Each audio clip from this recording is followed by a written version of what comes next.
te honneur boobu noonu tey jii nii defal nañu ko lii taxoon ñu doon ko def citoyen d'honneur tey jii nii defal nañu honneur boobu noonu parce que ñëw na teew ak ñun malgré xam nañu ne calendrier am dafa xat mais tey jii nii ñëw na à Sendou mu bokk ak ñun jotaay ñu mën a waxtaan ak moom monsieur le ministre ñu ngi lay dalal jàmm ak ñi nga àndal ñëpp communauté lébu bi yëpp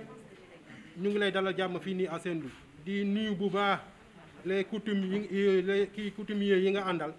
ak responsable yi nga àndal yëpp di nuyu imaamu ratib bu dëkk bi Abdoulaye Faye moo doon joxe ñaan sànq ñu ngi koy nuyu bu baax di ko jox wàccu waayam di nuyu les délégués de quartier ñu ngi ni toog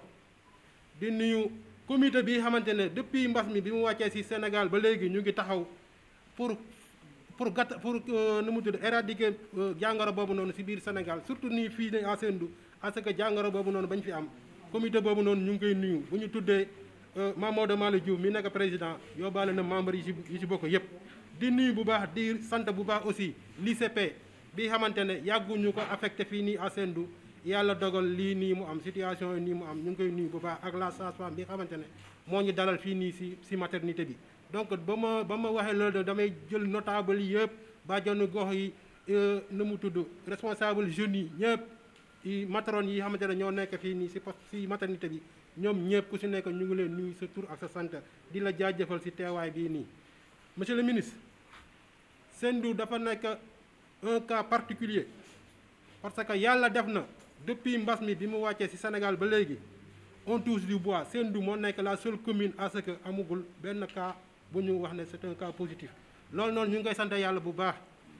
mais Sendou dafa manqué ay jumtukaay yu bëri monsieur le ministre malgré tout ça Sendou amuñu poste de santé amoon nañu poste de santé mais amatuñu poste de santé lii tax mooy que ne poste de santé bi fa mu nekkoon port lañ fa teg te xam nañu ne port boobu noonu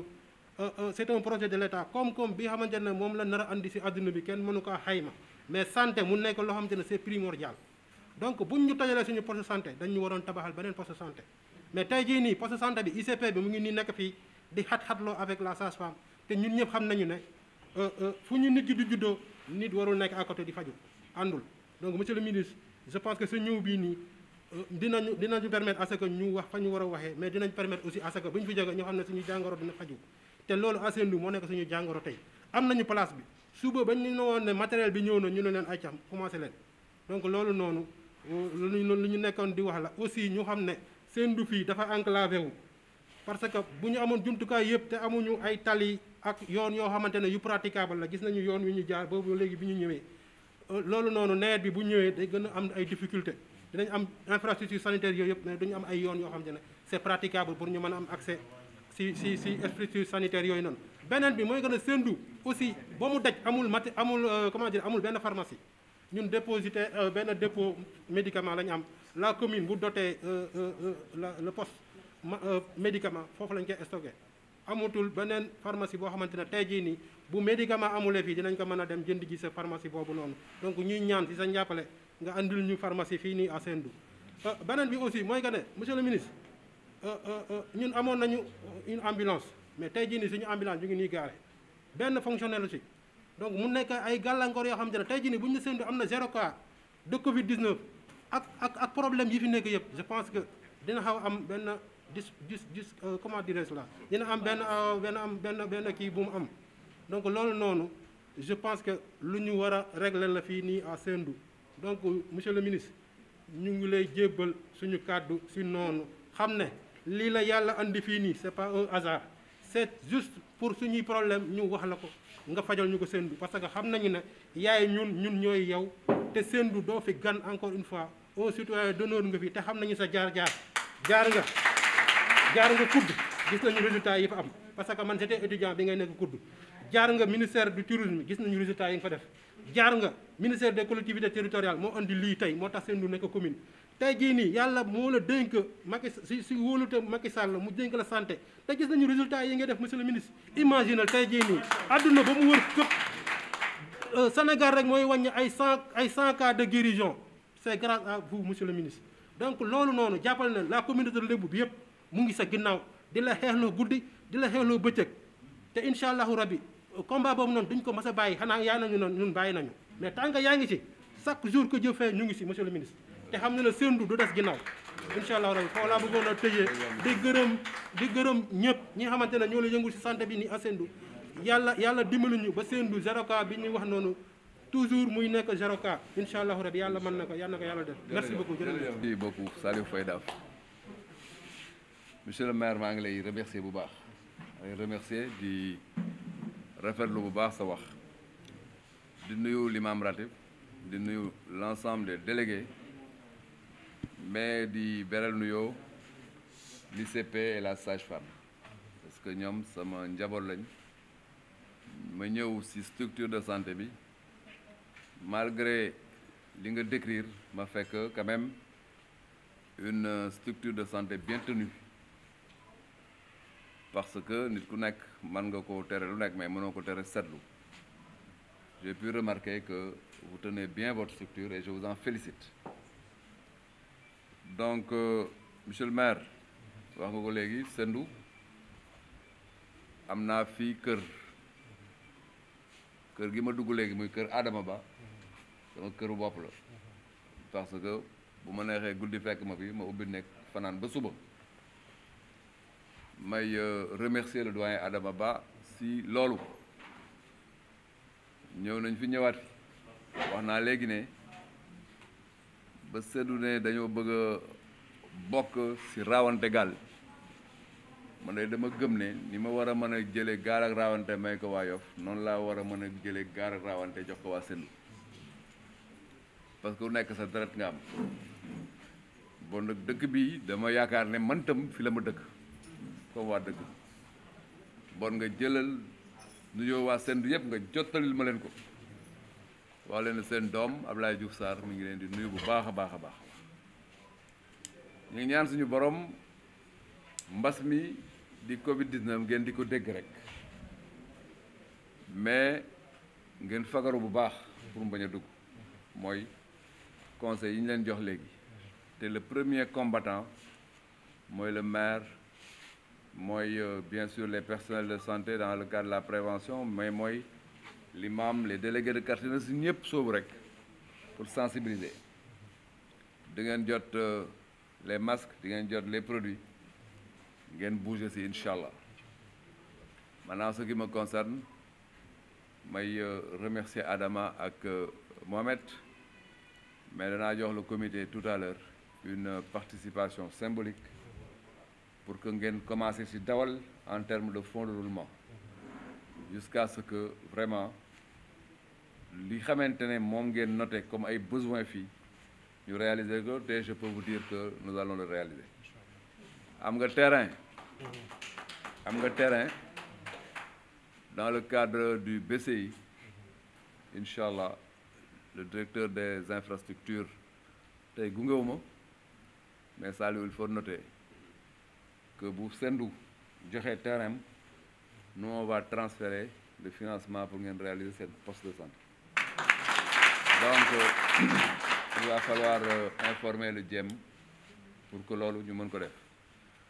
poste de santé boo xamante ne y aura un logement sage-femme logement ICP et il y aura l'ensemble des équipements mais il faut faire vite donc dès demain bu ngeen amee un point focal ngeen yoon ni ko ñu boole ko ak Amath Diouf mu commencé liggéey ci projet boobu noté nañ le projet de l'ambulance foofu tam sama gars yi bind leen bu ma de bind leen rek mooy que ne man dama naan danaa def mais yéen a ma mën a jàppale ba li ma ne danaa ko def ma def ko bu ko defee du ma fi dellu si waat ñaam yaa fi waxoon li xamante ne maa ko moomoon ne dama koy def ñëw leen ma jox leen ñaari gaal ba ngeen ñëwee dama leen jox tout de suite ngeen jël na ñaari gaal mais lii nag sama gars yi collaborateurs yi fi nekk docteur Ousmane yéen a koy bind pour li ma fi wax moo fi ñëwaatee bañ a sëgg ambulance bi tam yokk leen ko si bon donc loolu c'est important normalement on a des ambulances des localités comme Sendou assez reculées nga xamante ne vraiment boo amee un cas day xaw a jafe war nañ mën a am quand même benn moyen de locomotion qui leur permette quand même de réguler de temps en temps et de transférer loolu notal leen ma ko pour que ma xool nan laa si liggéeyee pour que l'ambulance puisse être disponible ça devrait être possible danaa wax directeur de la pharmacie et du médicament dans le cadre des dépôts de demande d'installation de pharmacie m'ont étudié la question de Sendou parce que pharmacie privée mënuma man en tant que ministre de la santé et de l'action sociale dem seeti docteur Isaaxa Ndiaye fële ne ko par force Sendou nga dem ubbi benn pharmacie moom dans son projet privé de rentabilité moom moo naan bëgg naa ubbi effectivement benn pharmacie tel endroit exploité maintenant zone yi xamante ne amul du tout ce besoin d'un privé d'aller s'installer foofu l'État devrait pouvoir s'interposer installer là-bas un dépôt boo xamante ne dana mën a jaay ay garab parce que État moom mooy gérer ce qu'on appelle le service public et il y a l'égalité devant le service public ni ku dëkk Yoff amee droit mën a jëm pharmacie jënd parce que am na pharmacien boo xamante ne am na un intérêt privé à ouvrir une pharmacie à Yoff bu fekkee Sendou amul kenn ku am ce besoin privé de l'installer man État maa ko fay indi parce que tous les citoyens doivent être égaux devant le service public bon nag dépôt boobu war nañ ko xoolaat le temps qu'un privé soit intéressé à venir ñun mën nañu xool naka la ñuy aménager pour que vraiment le dépôt soit là avec vraiment un bon approvisionnement loolu nañ ko xool ak yéen incha allah monsieur le maire pour que donc ñu def loolu mais j'estime quand même qu'une zone comme ça qui est une zone en devenir une zone intéressante gëm naa ne bu ñu xoolee bu baax war nañ mën a gis privé boo xamante ne fii war na ko mën a intéressé loolu itam j'aimerais bien que dans le rapport ngeen notal ma ko pour que ma mën ko xool en tout cas maa ngi leen di féliciter monsieur le maire di leen encourager notons qu'on va réaliser le poste de santé notons qu'on va on va vous amener une ambulance notons qu'on va bousculer pour voir est-ce qu'il y a un privé intéressé par la zone pour la pharmacie à défaut on va améliorer le dépôt hein mais aussi li may gën a noter rek mooy sama loxo bi xamante ne jël naa ko tàllalaat ko jox ko waa Sendou loolu moom insisté naa si lool parce que nit ki mbokkam la te fii bu ma fi ñëw dafa am lu may yëg donc sama yaram donc monsieur le maire dama lay jox montant nga joxal ma ko comité bi ah remet au comité ñu doole ko seen sponsorisation 2 millions de francs donc baa ngi jàpp si donc li si def mooy le bon là bu ko defee li si def nag ñu suivre ensemble en tout cas maa ngi leen di remercier beaucoup merci beaucoup. mu ngi ànd ak son premier vice-président Ousmane Sylla Sarr tonton Badou Thiaw tonton Payne ak tonton Malick Diagne ñooñu ñoo composé les frères de Yoff borom yu rafet yi ñooy jaraaf yi on a le jaraaf 2 mais jaraafu Yoff moo gën a sañse parce que li si kanam jaraaf àll affaire bi nice na docteur jaraaf Dun Beng mu ngi nii jaraaf a jaaj bu Wakaam ak yéen mu ne waaw donc ñooñu la àndal si wàllu coutume bi muy ñëw nag mu ngi ànd ak képp ka nga xam ne donc collaborateur ngi di liggéey ñu ngi ànd ak Ibrahima Fall son premier ak troisième adjoint au maire maa ngi seen dogale Ousmane Gueye mi nekk directeur Sénat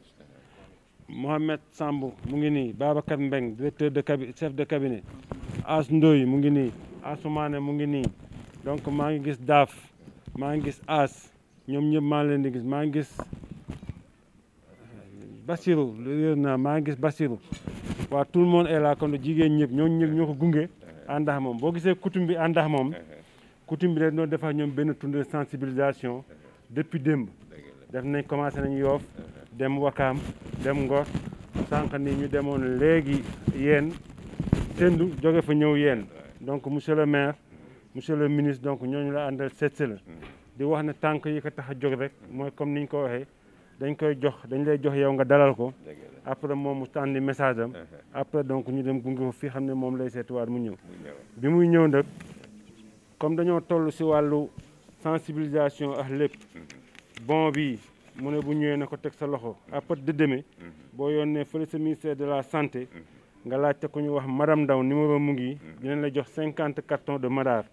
50 cartons javel 50 cartons savon ak 1000 masques yoo xam ne donc di nga ko mën a jàppale waa yéen donc loolu mooy bon bi ñu jox la ko teg sa loxo donc jërëjëf ñu jox la kàddu gi. jërëjëf wax ne ministre du Sénégal yëpp nga si biir Dakar lañ bokk naam te boo yemee Dakar rek wala nga yem Tëngéej mel na ni ñëw nga yeen parce que soxlawul nga ñëw commune yëpp mais bu yàlla defalee nga yegg si ba yeen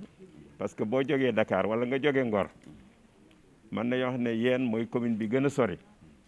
parce que yaa ngi si frontière u Cap-Vert ak Mbour ak Thiès Toubab Dialaw mooy frontière bi mooy limite bi bu yàlla defee nga ñëw fii donc yëg nga ñu xam nga ne ñun say bokk lañu nemmeeku ñu seet ñu ngir li nga xam ne mooy mbas mi am te yàlla moo dogal yaay ministre de la santé lépp lu jóg pour xeex gi président Macky Sall yow la si yaakaar te yaa ngi def liggéey bu mucc ayib lépp loo mën yaa ngi koy def waaye dañuy wax ne ñu bari di ko wax ne ministre de la santé bi ñu am mbas mi daf ko tee nelaw nelawatul deful dara tous les jours mu ngi si te ñun it ñu ngi ñaan si li ñu am di jàppe it fa ñu nekk donc bu yàlla dogalee nga ñëw nemmeekuñu rax si dolli nga jël li tekk suñu loxo ngir ñu gën a mën a xeex mbas mi duñu mën lu gërëm la sant yàlla na yàlla yeggali yàlla na yàlla def mbas mi jóge fi le plus rapidement possible ba nga dellu saat say activité normale yi nga xamante ne mooy activité ministre loolu lañ ñooy ñaanal yàlla may la si ndam te ndam am na ndax ñu ngi gis évolution feebar bi mais yàlla ngi lay dimbali ak sa politique bi ngay doxal ba ñi siy ñàkk seen bakkan ñu néew la par rapport ak nombre bi ñu am donc loolu ñu ngi koy suivre yàlla na yàlla def mu gaaw jeex ak jàmm vraiment di wax ne am nañu mbégte lool si ñëw bi nga ñëw te lu ñu jàppoon dinañ ko gën a jàppaat ngir côté bi fi ñu toll je parle sous le contrôle du médecin chef si yàlla jàppale nañu ba ñu ngi déggandi mbas mi mais ñu ngi protégé wu waaw ñu ngi protégé wu bu fekkee am na kaayit amul ñaar bu fekkee am na amul ñaar te ñu ngi def lu ñu mën pour que vraiment mu yem fii ñu ngi sensibiliser tey la mujje bàjjenu gox yi tey rajo lañ takk sànq 3 heures fi la leen fekk dëkk bu nekk dem nañ fa pour wax nit ñi nan la ñuy protéger woo ñu ngi leen jox ay masques yàlla def ñu ngi joxe dund aussi pour que jàppale leen loolu donc ñu ngi si boo njëlee li teg si li ngi man lu may gërëm sant léegi li ñuy ñaan rek comme dafa guddi te ministre bi day delluwaat dañ ko doon ñaan ñu dem si daara yi parce que fii particularité bi ñu am tey quai de pêche bi liggéeyuñu dimanche si arrêté préfet dimanche mooy jour bi nga xam ne marché quai de pêche bi dañ koy tëj pour nettoyer mais à part de suba lundi ba dimanche lay kii mais sinon doon nañ fa dem yi tey mais tey liggéeyuñu mais dañuy dem si benn daara parce que fii dañu confiné daara yëpp yi nga xamante ne moo nekkee depuis ba mbas mi tàmbalee te ñu ne taalibe yi nañ leen téye am nañ fi daara fukki daara ak juróom benn muy ñeenti téeméeri taalibe ak ñeent fukk ak ñaar lañ fi recensé 442 taalibe ñoo fi am ñoo xamante dañ yalwaan kenn doo ko gis muy yalwaan depuis ñetti weer a ngi ni yàlla def ñu defoon instauré li ñu tuddoon waañu daara maanaam dëkk bu nekk ñu def fa waañ boo xam ne dañuy jox ka yore waañ bi bés bu nekk si weeru koor gi muy togg di leen jox du ñu génn bi ñu wooree ba pare système bi ñu jël léegi mooy sëriñ bu nekk ñu jox la ay denrées jàppale la nga téye taalibe yi parce que déconfinement bi commencé gul pour que ñu mën leen a génn ba léegi donc si loolu dañuy continuer di leen jàppale donc day rafet boo ñëwee fii ñu wan leen daara yi ñoom ni ñu leen confiné ak ñu wax nga dégg voilà di sàkku it sa jàppale si ñoom pour que ñu mën leen a gën a mën a sàmm en matière de masque taalib bu nekk joxoon nañ la masque ñun di leen jox ay denrées di dimbali sëriñ daara yi si loolu lañ toll donc loolu lañ bëgg bu fekkee sa jot may nal rek ñu ànd si benn daara léegi nga xool leen bu ñu paree léegi ñu libéré la bu si yàlla ànd jërëjëf ñu ngi lay gërëm di la sant wax nga ko si sa njàlbeen wax fi ma ñëw tey te ku nekk rek da ngay wax ak sa conviction sa ngëm-ngëm yàlla xam na ne bu ma fi 1 heure du matin fekkoon du ma sonn di ñibbi Yoff parce que may wér na si sama biiru mbokk laa nekk parce que nag loolu moo d'ailleurs nekk li xamante ne moo lal sympathie réciproque bi am sama diggante ak yow may seede kilifa yi ma àndal ngànk tànk Ngor Wakaam Yoff ma leen di seedal ne ku baax a ngi ni ku bëgg mbokk ngi ni ku xam lu ñu toon a ngi ni bon nag fii ñu ñëw yéen dama fi ñëw en tant que doomu Yène ñii ñuy waxal day presse nationale a ngi si mais boo seetloo Ngor Plus a ngi nële boo soolee Yoff Mbollo TV mi ngi nële boo seetloo effectivement Ngor TV mi ngi nële te télévision Wakam gisuma ko mais yaakaar naa ma ngi foon si suba bon nag loolu message la mooy ñi ngi dem mais lii ñuy wax fii am na ñoo xamante ne dañ leen ko jootal bon nag monsieur le maire doom moo fi ñëw mais ñëw fi aussi en qualité de ministre de la santé et de l'action sociale parce que simplement te loolu il faut que ñu noter ko Yène dafa nekk une commune de référence d'ailleurs expérience bii nga fi wax léegi si wàllu initiative jëm si taalibe yi wane na ne xaaraw leen état bi da ngeen jël effectivement une initiative formidable mënoon na leen a yàpp génn leen mais ngeen teer leen si biir dëkk bi organiser leen ba defal leen ay waañ di leen jàppale loolu expérience bu ñu war a jàngee la lu bëri incha allah dañ si jàpp bu baax parce que dañuy wax ministère de la santé di insister si santé rek mais yaakaar naa ne action sociale dafa nekk bu baax a baax si ministère boobu te ñi ñu àndal am na si ñoo xamante ne loolu la ñu taxawee boo gisee ku ñu wax Ansoumana Dione yi taxaw nii képp ku ko gis xam na ne am na si domaine bu muy liggéey domaine bu am solo di jàppale ñi xamante ne yàlla dafa wàññi seen xel tuuti ñu ko si encouragé di ko donc félicité si liggéey boobu bon taalibe yi xamante ne leen di jàppale itam incha allah danaa wax directeur général de l'action sociale mu ñëw visiter expérience boobu ba pare intégrer ko dans sa stratégie dans sa politique avec la commune. Monsieur le maire maa ngi lay remercier de le féliciter li ñu def nii vraiment c'est un geste très symbolique mais maa ngi lay wax tam ne président de la République dafa yaakaar bu baax si ñun bu mën a ñun en tant que maire pour que ñu développer les dynamiques communautaires de la riposte parce que foofu la riposte bi toll fi mu nekk nii def nañ beaucoup d'efforts au niveau central mais actuellement circulation virus bi toll na foo xamante ne dañu bëgg que les communautés les dynamiques à la base yow rek porter effectivement la riposte te bu bokkee ne def nañ ko gëm nañ ne effectivement la circulation du virus dana taxaw lool mesures yi ñu mën a jël ay mesures yu mënul woon bañ a ñàkk la parce que buñ ko jël woon danañu nekk dans une situation de chaos boo xamante ne ñi war a génn sax jàppale maladie au plan sanitaire duñu mën a génn bon c'est des mesures réfléchies et tout à fait opportunes loolu nag la ñuy dox au niveau des communautés pour expliquer ko may sant sam borom parce que lim nga léegi bàjjenu gox yi mais ça veut dire que ñun li ñu soxla presque démarré na fii ñu koy defar lu baax may nuyu le médecin chef du district docteur maa ngi lay nuyu bu baax di la féliciter di la encourager parce que fa ñu nekk au niveau central on sait exactement de manière très précise lu xew fu nekk ak la compétence de chacun ak l'engagement de chacun ñu ngi lay encourager di la wax nga continuer effectivement si loolu parce que nit dana sore au plan géographique foog ne sentiruñu wala xamuñ la muy liggéey fekk ne donc de loin ñi ngi xam de manière très précise lan moo fa xew donc nous sommes très satisfaits de votre intervention. Nous savons qu'il y a des choses qu'il faut faire ici, dans le district et dans les différentes communes. Inch'Allah, man jël naa engagement bañ a gëjati déggante ak monsieur le maire parce que si loolu laay terminer kii day samay kilifa yii nekk ak man maa ngi leen di seedal ne ku gëm li mu doon man exemple la pour man de ce point de vue là. moo tax nous avons benn estime réciproquement ak moom boo xamante ne gëm naa ne loolu lay dund te moom xam ne te moom lay dund vis-à-vis de lui monsieur le maire maa ngi lay féliciter ñu dem visiter daara boobu comme ça vraiment danaa wax action sociale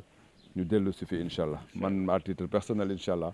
danaa leen jàppale pour nga gën leen mën a jàppale. jërëjëf merci beaucoup merci beaucoup. merci monsieur. Santé et de l'action sociale. Bienvenue à ta maison. Je m'appelle Hawa Mamadou Sow, classe CM de école élémentaire de Yenkel. Nous vous remercions pour visiter les 2 daara de Yenkel. Mon père, les mendiants et les femmes et moi sont heureux de vous recevoir. Mon père, surtout mon père et les mendiants. Et remercie aussi monsieur le maire de Yenkel et madame Morga Diallo Abdel Ndiaye. Tout conseil du maire, nous prions pour que Dieu apporte COVID-19 dans le monde. Amin. À bientôt. Communauté bi pour ñu xeex li nga xam ne mooy feebar bi mu sol dàllam fu nekk mu yegg fa xool dégg bu ko defee li muy liggéey wala liñ ko sant kenn dootu ko jàngal te dana xam luñ ko wax dana xam lan la moo tax yàlla moo dogal dafa xat mais ñu ne nañ yegsi si daara bi rek tey ndax bu ñu visité daara bi yegsi fi mel na ni gis nañu fukki daara ak juróom-benn yëpp yi nekk si commune bi ndax problème yëpp benn la yàlla defit yegg nañ ko li ñuy jéem si yéen depuis feebar bi am ba léegi te du ñu teggi suñu tànk du ñu teggi suñu loxo ngir jàppale leen tànk feebar bu jógewu fi loolu mooy li nga xam ne moo ko andi ñu koy gërëm di ko sant daara bi nag rek la ñuy visité bu ñu paree ñu yeewi ko mu ñibbi mais moom dana wax si kanam li nga xam ne moom la nar si jàppale ñu jàppale leen jàppale président de la république ñu bëgg ngeen ñaanal ko moom suñu doom la suñu rakk la suñu jarbaat la ndax fii la ay mbokkam nekk fii la bokk fii la dëkk ndax cër bi ko yàlla jox mu woyof te mu am si ndam bu pare it ngeen ñaan def nañ ko sax ñaanal président de la république yàlla may ko wér ak wérle ba lépp lu mu bëgg si Sénégal yàlla jàppale ko si wàcc nañu ay kaamil bi passé mooy bi ñu korité ba sa gannaaw ëllëg sa ñëw nañ kër ga jàng nañ kaamil ñaanal président ñaanal réew mi ñaanal leen def nañ ko ba pare ngeen yokk ko ak daara ñi vraiment di rafetlu ni ngeen ñu teeroo di wax ne dañ koy jox kàddu gi mu nuyoo ak yow mais bu ma laa jeexal comme ni mu waxee madame Marco Diallo bi mooy point focalu taalibe ak daara fii si suñu conseil municipal yàlla def na mooy directrice la benn centre bu tudd centre des enfants d'Ornella beneen yoon da ngay ñëw ñu visiter lépp luy taalibe daara yi en temps normal semaine bi dañuy ñëw si centre bi fa la ñuy sangoo jox leen ay yére yu bees fa la ñuy yendu ñu lekk ñeenti daara lañu bii ak yeneen chaque semaine